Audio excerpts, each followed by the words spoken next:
प्यारे विद्यार्थियों, हमारा आज का प्रश्न है जयशंकर प्रसाद द्वारा लिखित कहानी पुरस्कार की तात्विक समीक्षा। आइए इस पर चर्चा करते हैं। जयशंकर प्रसाद की पुरस्कार कहानी हिंदी साहित्य की उन कालजयी रचनाओं में से एक है जो भावुकता, राष्ट्र प्रेम और कर्तव्य के त्रिकोणीय संघर्ष को बड़ी कुशलता से चित्रित करती है। इसकी तात्विक समीक्षा निम्नलिखित बिंदुओं के आधार पर की जा सकती है। नंबर 1, कथानक। कहानी का कथानक ऐतिहासिक पृष्ठभूमि पर आधारित है, जिसमें कौशल और मगध के आपसी संबंधों को दिखाया गया है। कथानक का आरंभ कौशल के कृषि महोत्सव से होता है, जहां मधुलिका अपनी पैतृक भूमि राजा को उत्सव के लिए अर्पित करती है, पर उसका मूल्य स्वीकार नहीं करती। मध्य में प्रेम और अभाव के कारण वह मगध के विद्रोही राजकुमार अरुण के साथ मिलकर कौशल के विरुद्ध षड्यंत्र का हिस्सा बनती है। लेकिन अंत में राष्ट्र प्रेम की भावना उसके व्यक्तिगत प्रेम पर भारी पड़ती है और वह स्वयं षड्यंत्र का पर्दाफाश कर देती है। नंबर 2, पात्र और चरित्र चित्रण।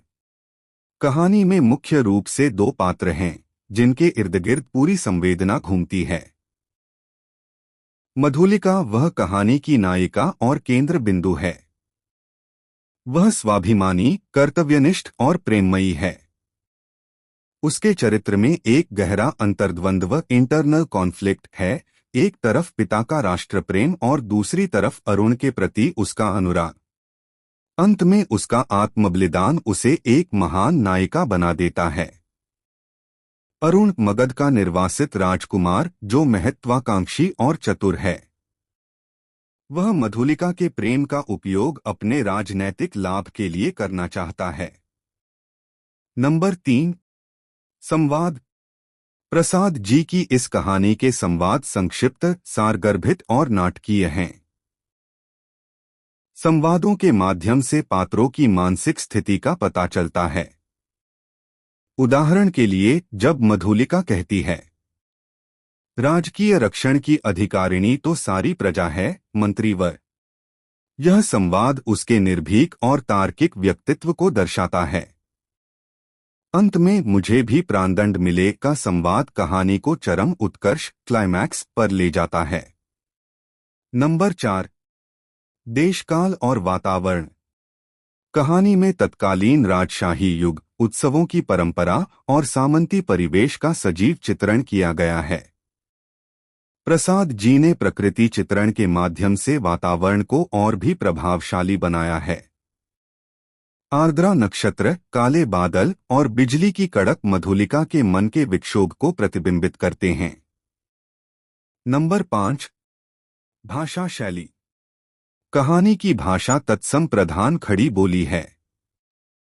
प्रसाद जी की शैली काव्यात्मक और अलंकृत है। शब्दों का चयन ऐसा है जो पाठक के सामने एक दृश्य उपस्थित कर देता है, बिंब विधान। इसमें वीर रस और करुण रस का सुंदर मिश्रण देखने को मिलता है। नंबर 6, उद्देश्य। इस कहानी का मुख्य उद्देश्य व्यक्तिगत प्रेम और राष्ट्र प्रेम के संघर्ष में राष्ट्र प्रेम की विजय दिखाना है।